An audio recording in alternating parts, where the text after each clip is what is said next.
हरिया बस कर बेटा, सुबह से काम कर रहा है, आजा रोटी खा ले। हाँ माँ, तुम चलो, बस ये कढ़ाई तैयार होने ही वाली है। ठीक है, जल्दी कर। कमला और उसका बेटा हरिया एक छोटे से गांव में रहते थे। हरिया के पिता एक लोहार थे और हरिया ने उन्हीं से लोहार का काम सीखा था। लेकिन एक दिन एक हादसे में उनकी मौत हो गई। हरिया शुरू से ही बहुत समझदार था। उसने जल्दी ही काम शुरू कर दिया और पैसे कमाने लगा। वो लोहे के बर्तन बनाकर बेचने लगा और इस तरह घर चलाने की जिम्मेदारी उठाने लगा। अरे वाह, आलू मटर की सब्जी, बढ़िया, आज तो पेट भर कर खाऊंगा। हाँ हाँ, जितना चाहे उतना खा। अच्छा सुन, अब तू बड़ा हो गया है रे, कब तक मुझसे घर के सारे काम कराएगा? अरे कैसी बात करती माँ, कल से तुम कुछ मत करना, सारा काम मैं करूँगा। अरे बैल बुद्धि, मैं ये कह रही थी कि तू अब ब्याह कर ले। ना ना, मैं ब्याह नहीं करने वाला। क्यों भाई, सब करते हैं तो फिर तू क्यों नहीं करेगा? माँ, मैं जितना कमा पाता हूँ उसमें हम दोनों का ही गुजारा ठीक से नहीं हो पाता। ऐसे में तीसरी का खर्चा कहाँ से उठाऊंगा? और दूसरी बात, कल को वो आकर तुमसे लड़ने लगी तो मुझसे तो बर्दाश्त नहीं होगा माँ। अरे पगले, सारी लड़कियां एक जैसी नहीं होती, और वैसे भी घर में लक्ष्मी आ जाएगी तो अपने भाग्य का खाएगी, समझा? कुछ भी कहो पर मैं ब्याह नहीं करूंगा माँ। हरिया अपनी माँ कमला की बात मानने को तैयार ही नहीं था।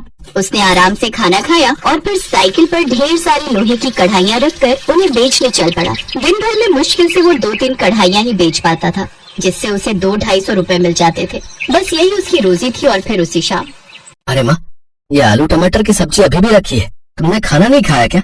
खाया तो था, पर सब्जी थोड़ी ज्यादा बन गई थी। वो छोड़, ये बता तूने क्या सोचा फिर शादी के बारे में? क्या माँ, फिर वही बात, कुछ और बात करो ना। अच्छा, मतलब तू चाहता है कि मैं बिना पोते पोती का मुंह देखे इस स्वर्ग सिधार जाऊं? इससे मेरी इच्छा मान चाहे जिद, ब्याह तो तुझे करना ही पड़ेगा। ठीक है, पर एक शर्त पर करूंगा मैं ब्याह। हाँ बोल ना। कल फिर से आलू टमाटर की सब्जी बनाओगी? हरिया की बात सुनकर कमला हंसने लगी। हरिया जितना मेहनती और ईमानदार था, उतना ही भोला भी था। अब कमला पर जिम्मेदारी थी कि वो हरिया के लिए उसके जैसी ही मेहनती और भोली भाली लड़की ढूंढ कर लाए। और अगले दिन से ही कमला इस काम में लग गई। और फिर एक दिन बगल के एक गांव में उसे एक ऐसी लड़की मिल ही गई। कमला उसके घर हरिया के लिए रिश्ता लेकर गई। वहाँ पहुँचते ही उसने देखा कि वहाँ भी एक आदमी हरिया की तरह कढ़ाइयाँ बना रहा था। और फिर, दीनानाथ जी नमस्कार। नमस्कार बहन जी, मैंने आपको पहचाना नहीं। मैं कमला, रामकिशन की जोड़ू, चंबलिया गांव से आई हूँ। अच्छा अच्छा, आओ बहन जी आओ। मैं और रामकिशन शहर में कई दिन साथ रहे थे, फिर मुझे पता चला कि वो शांत हो गया है। वो सब छोड़िए, आप कैसी हैं और आपका बेटा? इसके बाद कमला ने दीनानाथ से उसकी बेटी लक्ष्मी का हाथ अपने हरिया के लिए मांग लिया। दीनानाथ अपनी बेटी से बहुत प्यार करते थे। उन्होंने हरिया से मुलाकात की तो उन्हें भी हरिया बहुत पसंद आया। और फिर कुछ ही दिनों के बाद हरिया और लक्ष्मी की शादी हो गई। आहा, अब मेरी सारी मन्नतें पूरी हो गई, मेरे घर लक्ष्मी आ गई। पर माँ जी, मेरा सिर्फ नाम ही लक्ष्मी है, मेरे बाबा बहुत गरीब हैं। हाँ तो हमारे पास कौन सा ताजमहल है, तू हमारी लक्ष्मी है और हमेशा हमारी लक्ष्मी ही रहेगी। लक्ष्मी वाकई बहुत समझदार और मेहनती थी।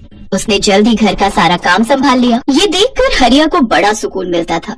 फिर एक दिन, माँ जी, मैंने कभी आपको कुछ मीठा बनाते नहीं देखा। हाँ, ये बात तो तुमने ठीक कही। चलो एक काम करो, जाओ आज तुम सबके लिए सेवई बनाओ, ठीक है? ठीक है माँ जी। लक्ष्मी फौरन बाजार से दूध खरीद कर ले आई और उसे लोहे की कढ़ाई पर गर्म करने लगी। लेकिन थोड़ी ही देर में सारा दूध फट गया, क्योंकि दुकानदार ने उसे पुराना दूध दे दिया था।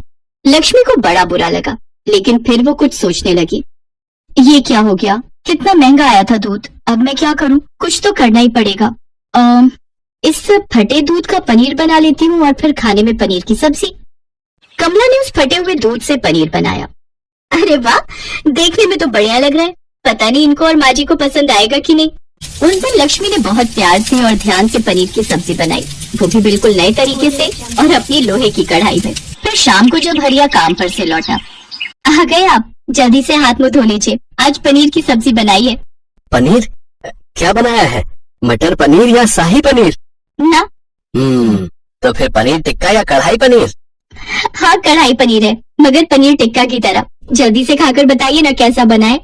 ये कहते हुए लक्ष्मी ने लोहे की कढ़ाई में बना कढ़ाई पनीर हरिया और कमला के सामने परोसा। और जैसे ही कमला और हरिया ने पहला निवाला खाया तो वो दंग रह गए। उन्होंने आज तक ऐसा कुछ नहीं खाया था।